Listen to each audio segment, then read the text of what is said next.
안녕하세요. 오늘 저희는 당신이 보내주신 자료, 자전거 라이딩, 삶을 변화시키는 건강 효과에 대해 좀 더 깊이 얘기해 보려고 해요. 이게 보니까 신체뿐 아니라 정신건강, 사회나 환경까지 생각보다 영향이 굉장히 넓더라고요.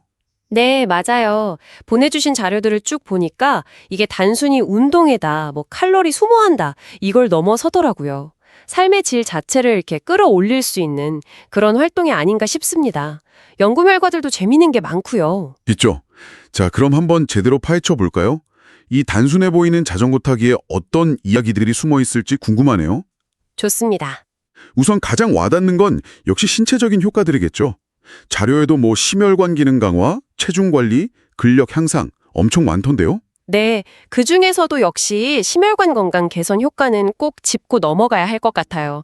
예를 들어 주신 그 2017년 연구 있잖아요. 영국에서 크게 진행된 연구인데 아, 네네. 봤어요. 자전거로 출퇴근하는 것만으로도 심혈관 질환 발병 위험이 46%나 감소했대요. 46%요? 와, 엄청나네요. 네. 근데 더 놀라운 건 이걸로 인한 사망 위험은 52%나 줄었다는 거예요. 52%? 아니, 이건 거의 약 수준의 효과 아닙니까? 그렇죠. 굉장히 인상적인 수치죠. 그리고 또 2019년 연구에서는 6개월 정도 꾸준히 자전거를 타신 분들 보니까 혈압이 평균 11.8% 정도 낮아졌다고 하고요. 아, 혈압 관리에도 직접적인 도움이 되는군요. 네, 그렇습니다. 그러면서 또 체중 감량에도 좋고, 제가 흥미로웠던 건 그 무릎 부담이 적다는 거였어요. 사실 달리기는 좀 부담스러워하는 분들 많잖아요. 아, 정확히 보셨네요. 이게 안장에 체중이 실리니까 달리기처럼 막땅을 박차는 충격이 무릎이나 발목에 직접적으로 가지 않거든요. 그래서 관절염이 있으시거나 아니면 재활 운동 하시는 분들한테도 상당히 좋은 대안이 될 수 있죠. 그렇군요. 그러면서도 칼로리 소모는 상당해요. 보통 시간당 한 300에서 650kcal 정도 태우고 또 운동 끝나고 나서도 몸이 회복하면서 칼로리를 계속 쓰는 그 애프터번 효과라는 것도 있잖아요. 아, 네네. 운동 후에도 계속 타는 거. 네. 그리고 허벅지나 엉덩이 같이 큰 근육들을 주로 쓰니까 근력이나 근지구력 향상은 당연히 따라오고요. 면역력 강화 효과도 보고되고 있더라고요. 이야, 효과는 강력한데 몸에 부담은 적다니? 이거 정말 매력적인데요? 근데 이런 신체적인 효과 말고 이 정신 건강에도 좋다는 점이 또 되게 중요한 포인트 같아요. 스트레스 해소, 잠 잘 자는 거, 자존감까지. 맞아요. 사실 그냥 밖에서 야외에서 페달 밟으면서 이렇게 풍경 보고 신선한 공기 마시는 것, 그거 자체가 엄청난 스트레스 해소법이죠. 그렇죠. 기분 전환이 확 되죠. 네, 거기다 운동하면 엔돌핀 나오잖아요. 기분 좋아지고 우울감도 좀 줄어들고 그 2023년에 미국 중학생들 대상으로 한 연구가 있었는데 자전거 타기 수업을 했더니 애들 정신건강 지표랑 삶에 대한 긍정적인 태도 이런 게 눈에 띄게 좋아졌다고 하더라고요. 아, 단순히 기분 전환뿐만이 아니라 수면의 질이나 자존감에도 영향을 준다고요? 그건 어떻게 연결되나요? 예를 들어 낮 시간에 자전거를 타면 햇볕을 쬐게 되잖아요. 네. 이게 밤에 잠 잘 오게 하는 멜라토닌 분비를 조절해줘서 수면의 질을 높이는 데 도움을 줄 수 있고요. 또 생각해보세요. 내 힘으로 페달을 밟아서 내가 원하는 곳까지 가고 어떨 땐 좀 힘든 오르막도 오르고 이런 작은 성공 경험들이 쌓이면서 나도 할 수 있구나 하는 성취감, 그게 자존감이나 자립심 향상으로 이어지는 거죠. 그렇군요. 혼자만의 성취도 있지만 이걸 또 같이 할 때, 그리고 더 나아가서 환경에도 기여할 때 의미가 또 달라지는 것 같아요. 자료에도 그런 내용이 있었죠. 네, 그럼요. 자전거 동호회 같은 데 나가면 비슷한 관심사를 가진 사람들 만나서 교류하고 사회적인 유대감도 쌓고 이게 또 고립감 해소에도 좋잖아요. 정신건강에 당연히 플러스죠. 커뮤니티 활동. 네. 그리고 정말 중요한 게 자전거는 탄소 배출이 거의 없는 대표적인 친환경 교통수단이라는 점이죠. 자동차 대신 자전거를 탄다.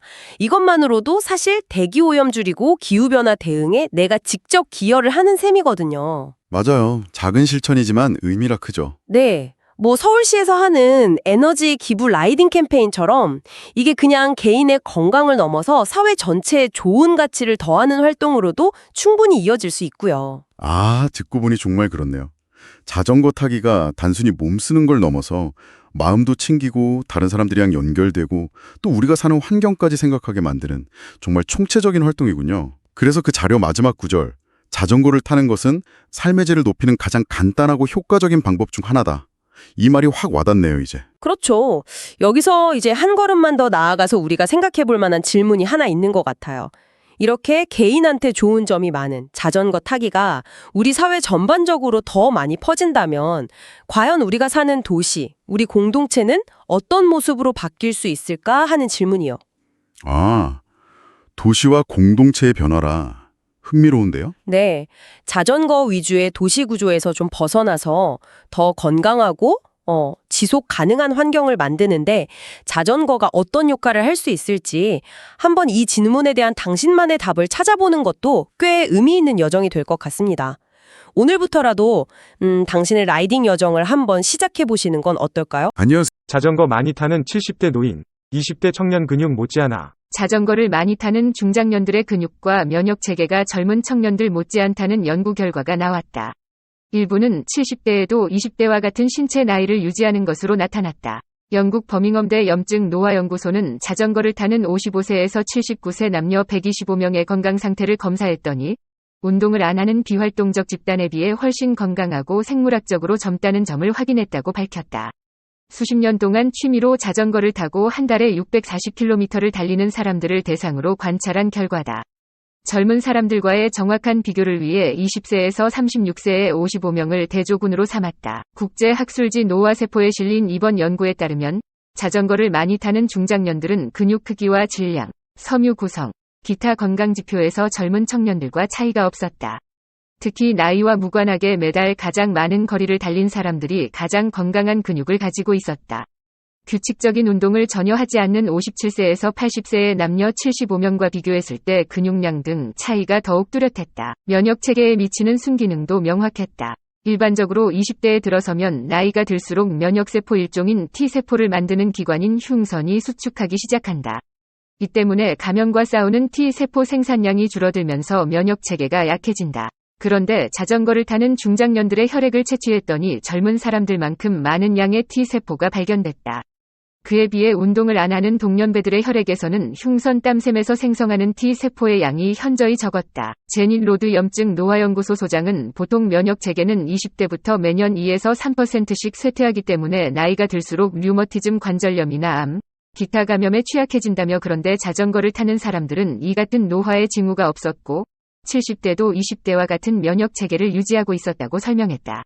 근육이 흉선을 보호하는 호르몬 공급원 중 하나이기 때문에 근육량이 많아지면서 흉선 기능이 유지되고 면역체계도 강화될 수 있었다는 게 연구진 설명이다. 로드 소장은 이번 연구는 나이가 들면 자연적으로 쇠약해질 수밖에 없다는 가정을 뒤집어 노화도 충분히 늦출 수 있다는 점을 보여준다며 왜 규칙적인 운동을 해야만 하는지를 뒷받침하는 강력한 근거라고 강조했다. 실제로 자전거가 건강에 좋다는 점을 보여주는 연구는 많다. 지난해 4월 연구의학저널에 주기적으로 자전거를 타면 조기 사망 위험이 40% 넘게 감소하고 암 심장병 위험이 45% 줄어든다는 연구 결과가 실렸다.